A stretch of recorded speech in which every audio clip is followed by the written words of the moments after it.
12 guys, 12 pubs, 50 pints. 60 pints. Steady on your fucking alky. I've read that you guys aren't big drinkers. Simon, you don't drink at all. Nick, you drink. I still have a drink, occasional. but I don't like feeling hungover, and I have a baby, so I feel quite responsible now. Totally fair enough. I wouldn't want to get hammered and fall on it. No. No, that would be awful. Yeah, it would be. And it happens. It happens more than you'd imagine. I actually, yeah, I can imagine. Don't. No, I won't. What can you guys tell me? What is the sort of the booziest, most ridiculous, riotous story that you remember from your youth? Well, both of us had a history of boozing. Just ask the local constabulary.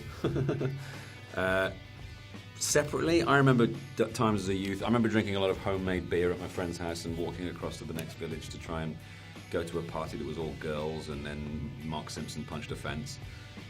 But I think it's a thing you go through. You know, there's a certain degree of pleasure and validation and kind of egging on and machismo in getting drunk that a lot of boys experience as young men, and then as older men just think, well, I can't be bothered. I used to live in the Middle East as a younger man, from the age of 18 to 20, and I was the chairman of a drinking club called the DVF, the Drunk Volunteer Forces. And as chairman, I had this blue thing called the Kettle of Doom, which was a kettle, and there was a toweling robe that I always wore. And the party wouldn't begin until I put that robe on and filled my kettle with the punch that we would drink. But I'd never take the fruit out. There would be fruit in the punch, and I'd leave it in there between parties to ferment. So straight away, there was 2 litres of very weird liquid in there, and that's what I would drink. And I was once asked to leave the Arabic quarter of Jerusalem because I had the kettle and the vest on and was completely arsehole. And then when I left kibbutz, the kettle was buried, and I took the secret of where it was with me. To the grave? To the grave. It will be to the grave. But also there was a thing that... You don't want to reveal it now? No, I won't. There was a thing that if I was to go and dig it up and blow through it, everyone who was one of the DVF would hear it and would respond and come back to Israel. Didn't you bury it in Jesus' bedroom? No, that was the mythology of the kettle of doom. It's the town! We are going to get to the world's end if it kills us. When the apocalypse does arrive... What? How is it going to arrive, and why? Well, it's either going to be a giant asteroid, or it's going to be the death of our sun. And we haven't got a sun. That's the only 2 things, really, that will destroy our planet. All right. Simon, have you got anything to add to that? Ants. But it wouldn't destroy the planet. No, but I mean, it could wipe out humanity, but it wouldn't destroy the planet or all the animals.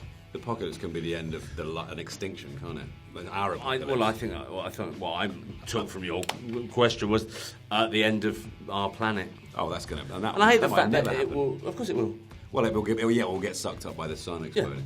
But then what else is going to... Oh, I suppose an asteroid could smithereen it. So yeah, that's what I said. All right, fucking hell. What are you listening? Excuse me. Who would eat who? Who would eat who? Out of the lot of you. Who's zooming who? We'd eat Edgar. We'd eat Edgar. Right.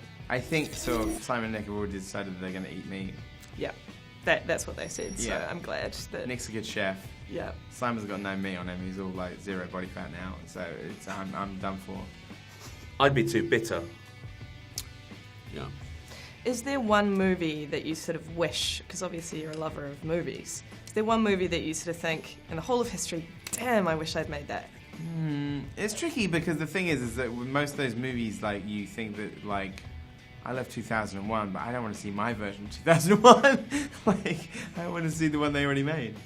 I would probably have made... Raising Arizona is one of my favourite ever films, and I watched that film and just think, it's perfect. Nick?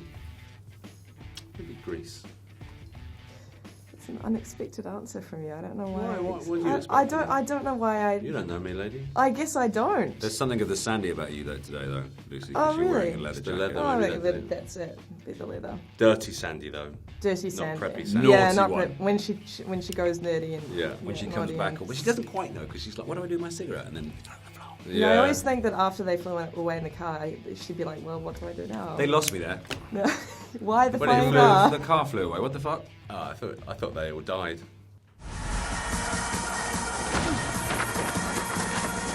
Oh no. The World's End.